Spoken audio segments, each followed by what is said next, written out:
feeling fine. Looking good and feeling fine. Slay, slay.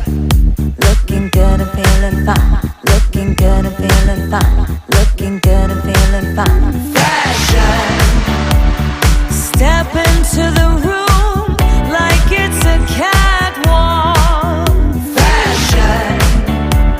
Singing to the tune just to keep them talking. Fashion. Walk into the light, display your diamonds and pearls in light. Fashion.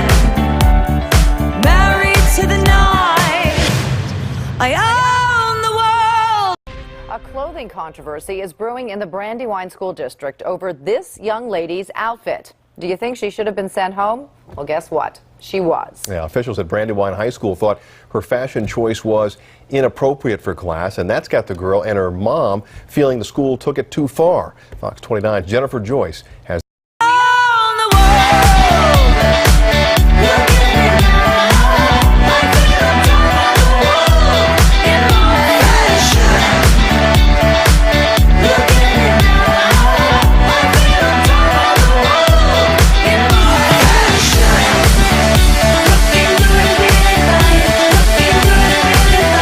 What's going on up here a little bit makes me a little nervous. I would be a little afraid.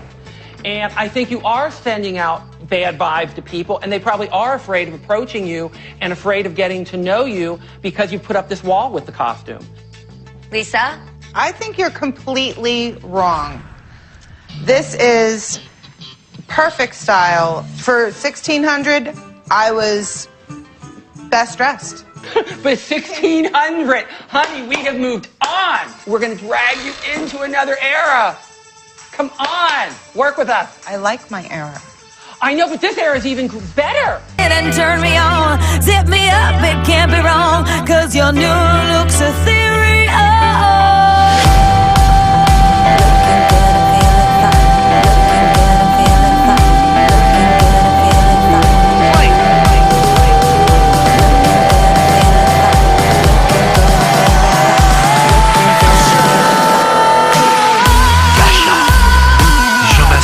Opération Fashion.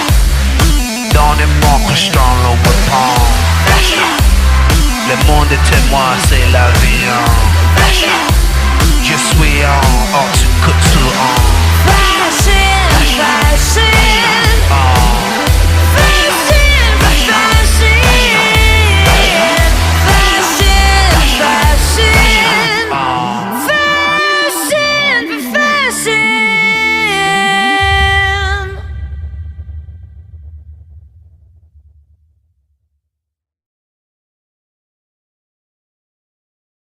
People go through a complex thought process while determining what clothes to wear. Social conventions, emotions, climate, and comfort are all considered. In the United States, discussions abound regarding what is acceptable attire.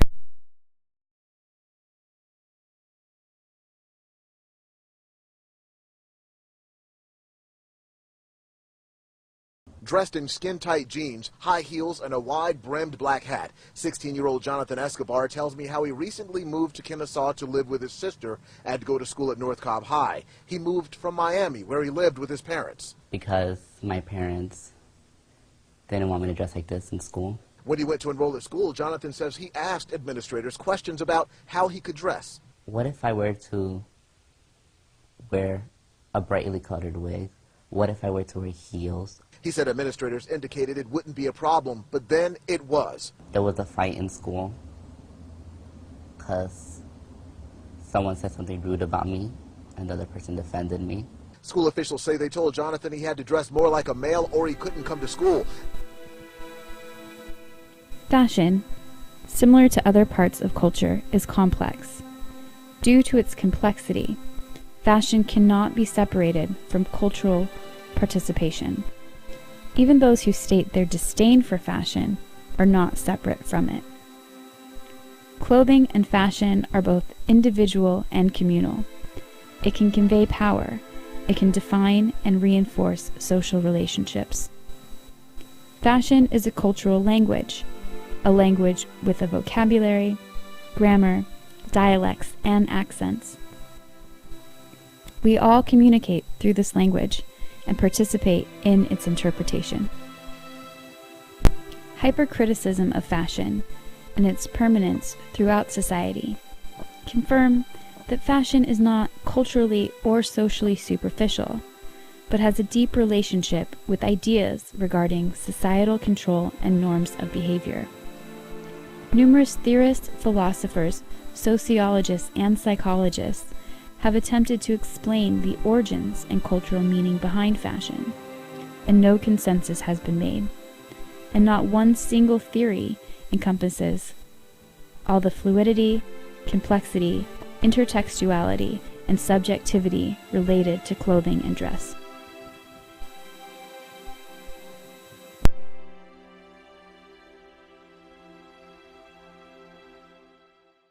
Some of the most well-known fashion theories were proposed by George Simmel, Thorstein Veblen, and Herbert Spencer. They believed that changes in fashion were in direct correlation to the upper class striving to maintain social supremacy. Spencer, Veblen, and Simmel, the idea that anyone in the upper class would imitate the fashions of the lower classes was absurd. But we see this happen again and again, from the cadet cap, to jeans, to flannel shirts, all the way to grunge and punk. The start of this bottom-to-top trend began after the European and American industrial revolutions. The supposed equalizing effects of industrialization spurned a counter-effect of individualism amongst all classes. Years later, the relationship between class and clothing would continue an interesting dialogue, interspersed with imitations at all levels, amongst all class constructions, and dictated by world events such as the Great Depression, the invention of Hollywood, and both world wars.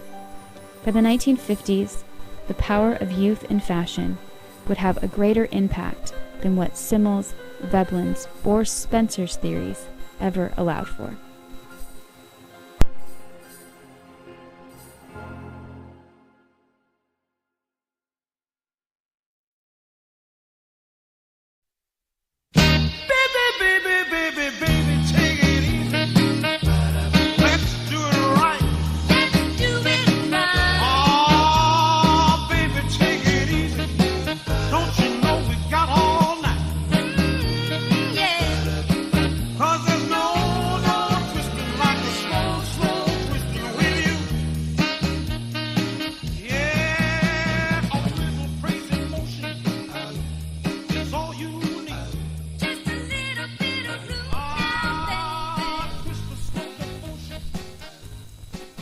In the 1950s, the conceptual birth of the teenager created a new phenomenon in the individual expression of clothing. Hollywood was a major influence. In 1953, sales of black leather jackets skyrocketed in response to the film The Wild One, and spurned an iconic look still popular today.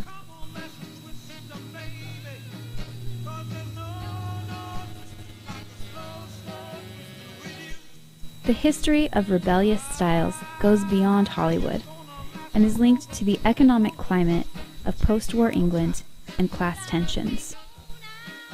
In post-war England, teenagers and young adults, known as the Teddy Boys and later the Teddy Girls, began dressing in a cynical and sardonic fashion, which mocked English divisions of class.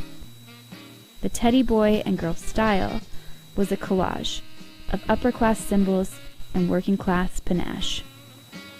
The effect was both garish and polished, and it did not go unnoticed by the British media.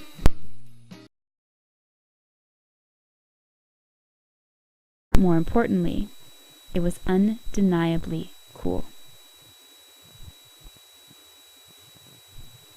Fashion is the baseline for cool, and it is influenced and informed constantly by all aspects of pop culture, most especially film, music, and art. However, like every concept, the idea of cool has a history. Cool is, at its core, subjective, but the definitions are astoundingly uniform.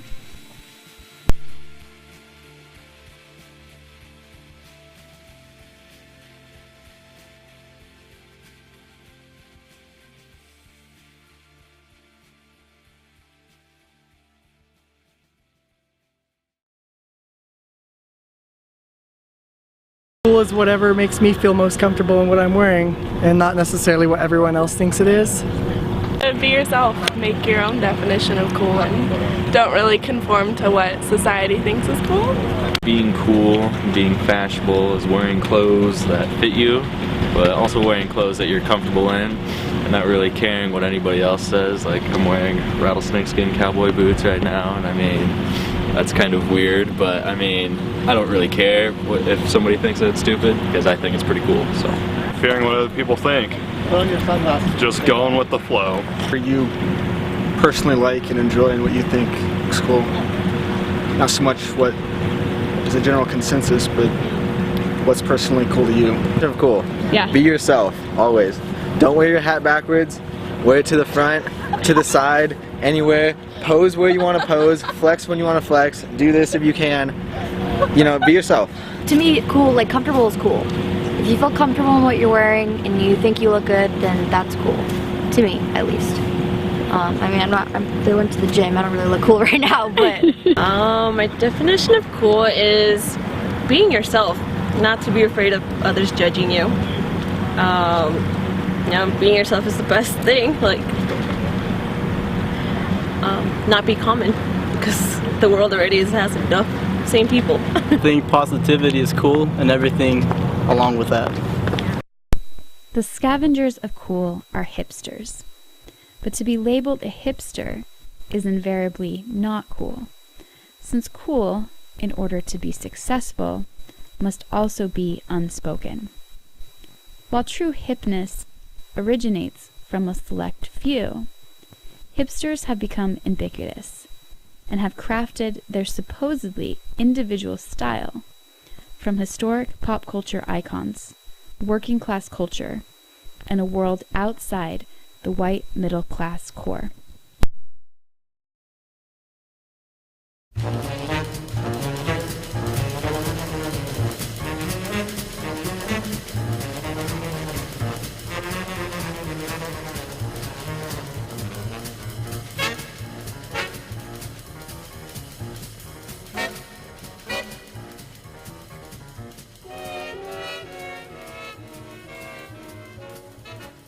Specific terms hip and cool were invented as part of the jazz lexicon, and the original hipster was someone who mimicked the lifestyle and clothing of jazz musicians of the 1930s and 1940s.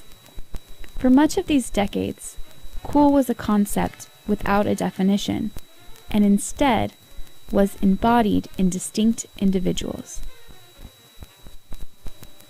Iconic jazz musician Miles Davis had a passion for good clothes, individual style, and a lifelong commitment to artistic and personal renewal, although his life was also plagued by drug addiction and domestic violence. Ironically, it was Davis's path to sobriety that lent heavily to his cool image. Davis sought a way to make all life a form of aesthetics, from the way he dressed, to the way he posed, to the way he spoke.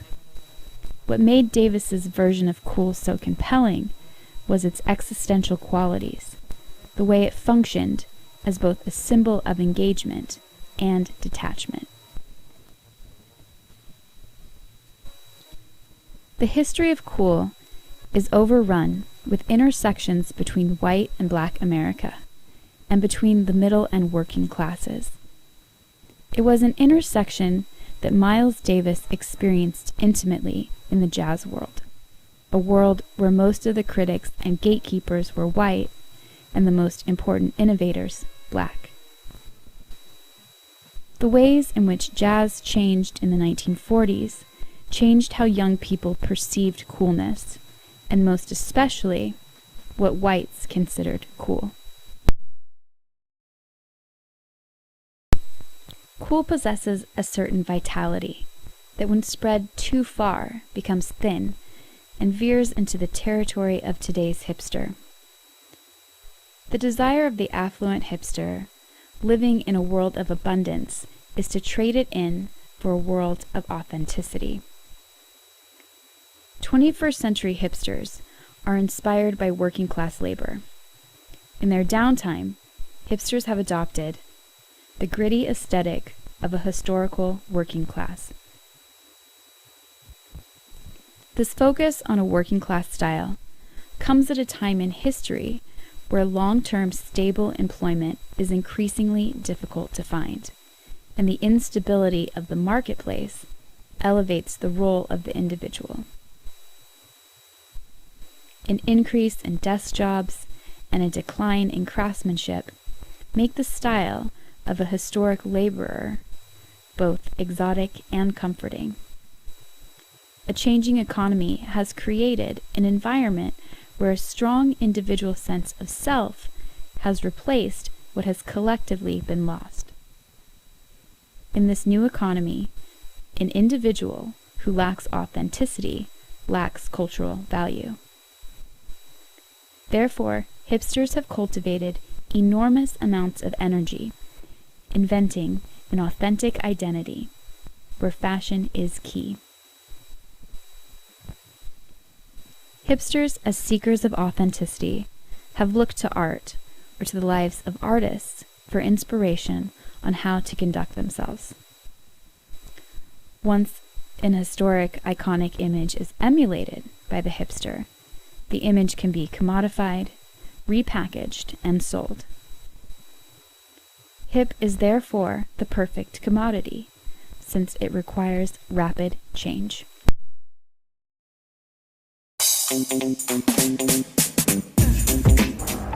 Hey! Nice choice. I love this place. Hang out.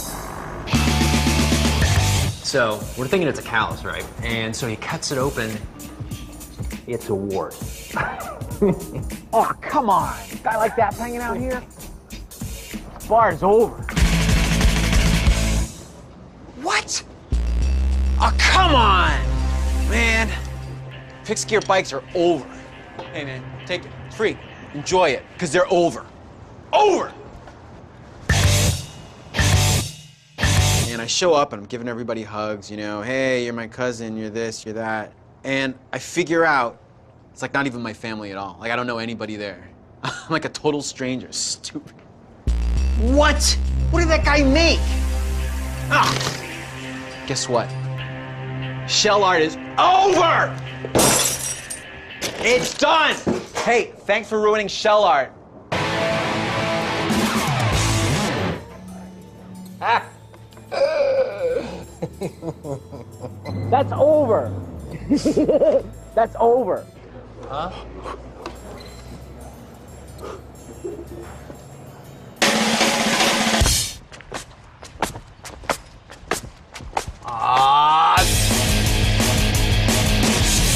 What? Chin beards are over.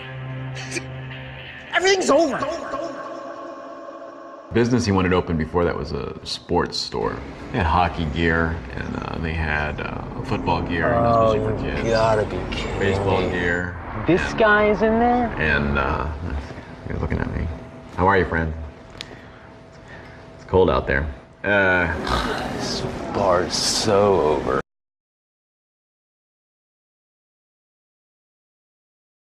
As quickly as it changes, hip must stick around long enough to be adopted by a substantial number of people and must resonate amongst them. Through this process of acceptance, clothes become subsumed by the superficial, and the original meaning and authenticity disappear, along with our ability as a society to think historically. To understand the profound ability of clothing to express meaning in one generation, only to be lost in the next, one must look back to a point in history where fashion and politics collided with substantial and deadly poignancy.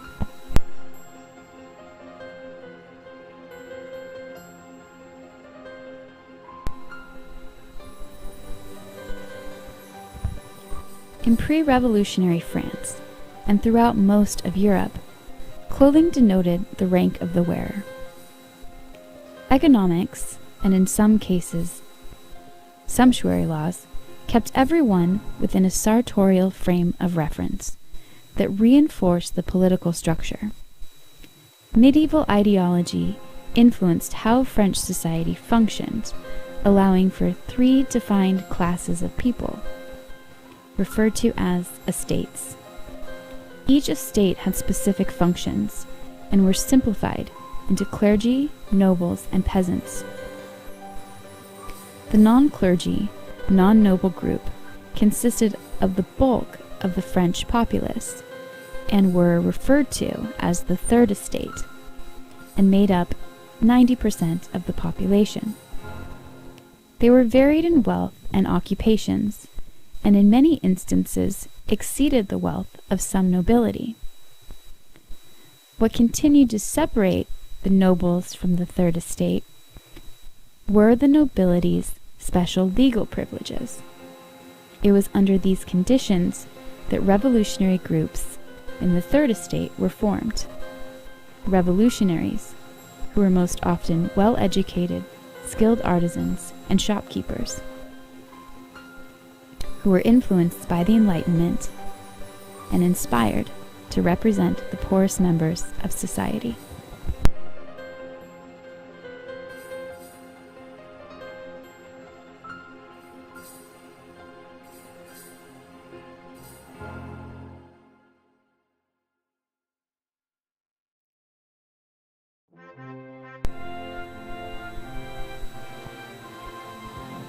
At the start of the revolution, use of clothing and accessories symbolized a demand for fraternity, equality, and liberty. By the end of the revolution, during the Reign of Terror, certain ways of dressing could either protect one from violence or pave one's way to the guillotine. The style of dress most heavily associated with revolutionaries was popularized by the faction known as the Jacobins.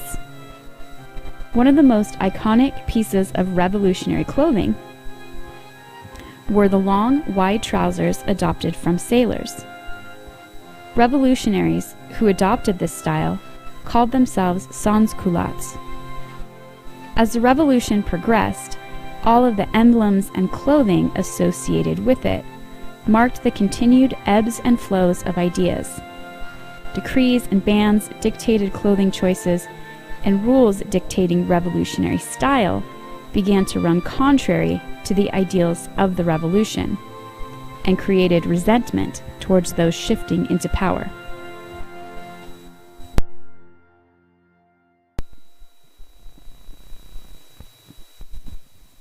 The way clothing functioned during and after the French Revolution is significant in understanding fashion as a contested and powerful cultural symbol.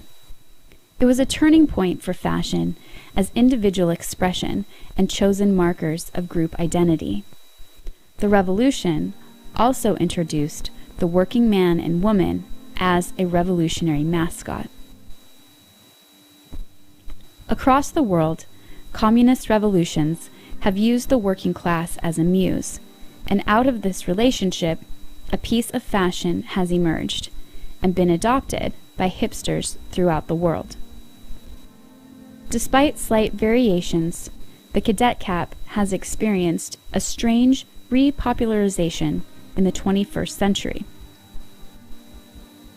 Cadet caps in various mutations have been worn in nearly every communist revolution and are saturated with meanings that are militaristic, violent, and at its core, working class. In communist propaganda posters spanning the world, you will find the cadet cap. On communist leaders like Mao Zedong and Lin Biao, you will find the cadet cap. On Chinese communists on the Long March and Chinese Red Guards, you will find the cadet cap. On Fidel Castro and the Zapatista leader Marcos, you will find the cadet cap. And now on the streets of Boise, Idaho, you will find the cadet cap. How did this style become popular in America? First among hipsters, and now among all classes and ages.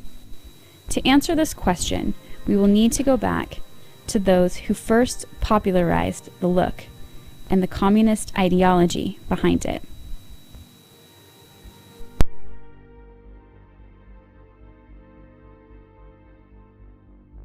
The fathers of modern communism were, as young men, free-thinking intellectuals.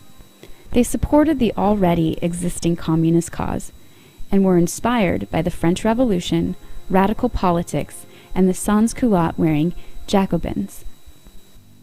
Marx and Engels' most influential and well-known writing is the Communist Manifesto. Although criticized for their ideology that was perceived as condescending to working people, Marx and Engels continued to use the working class as their muse. Later, Marxist communism, invented in the name of the working class, would require a costume derived from a life of work and toil.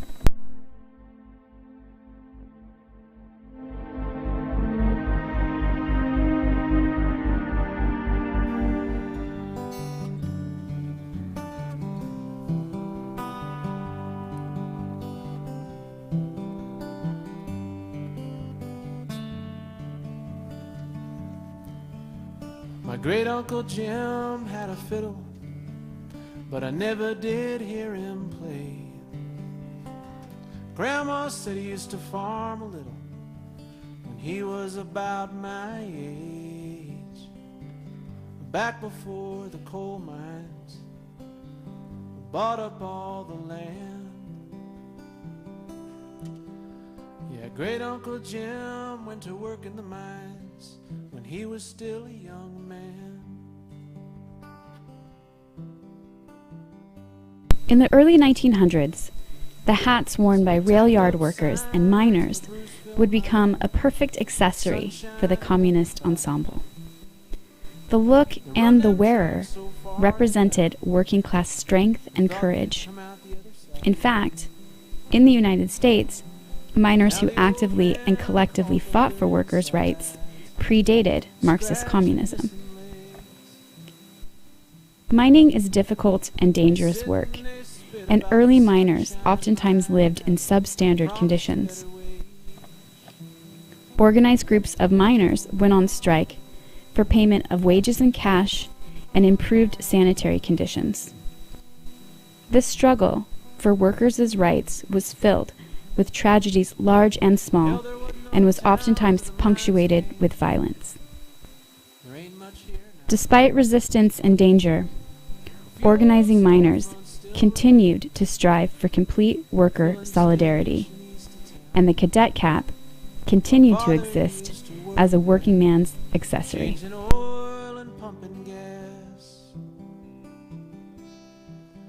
Hell, there was no town till the mines came, and the mining days have passed.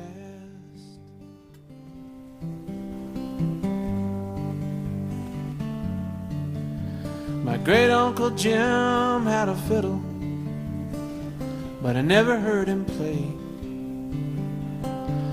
Grandma said he had black lung, and he showed me his wooden leg. I guess he might have been bitter, but I never heard him say. Yeah, great-uncle Jim had a fiddle, but I never did hear him play.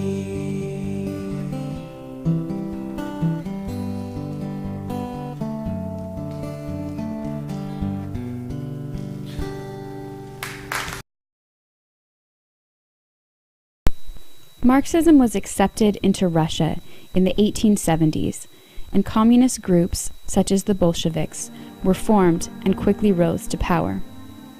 The Soviet Union, under Bolshevik communist rule, required that all industry be owned by the state, while schools and the press were brought under communist supervision.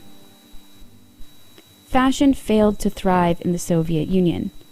Clothing, due to policy and economics, became oftentimes substandard, dull, and frumpy, or was specifically designed to reinforce communist ideology. From 1917 to 1929, communist revolutions expanded across Europe into places like Germany, Hungary, and Italy.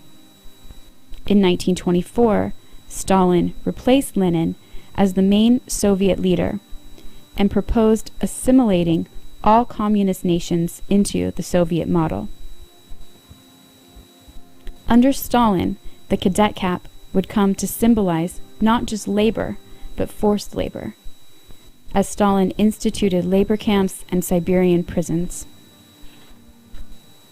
By 1947 to 1957, communism spread further outside of Russia and gained a strong hold in North Korea, Eastern Europe, and China. The origins of Chinese communism are as complex and varied as China's landscapes. In 1921, the Chinese Communist Party was formed. After its formation, civil war broke out, pitting communists against nationalists. In 1949, Mao Zedong and the victorious communists established the People's Republic of China. Mao Zedong used violence and torture of his enemies to gain total control of every aspect of the country, including the way people dressed. During Mao's program of compulsory communal labor, men and women were compelled to wear uniforms. Deviation from imposed dress codes, or criticism of Mao or the Communist Party, could be deadly, or punished with exile to labor camps, public humiliations, and beatings. In 1965, Mao's rule reached its most violent, precipitated by Chinese youth organized into Red Guard units. In urban areas, Red Guards declared war on what they viewed as bourgeois fashion styles, such as tight jeans, pointed shoes, high heels, skirts, dresses, and elaborately styled or long hair. People wearing these types of clothing were harassed, humiliated, and stripped in public. Victims of the Red Guards reached into the millions, and thousands died or were left with long-standing injuries.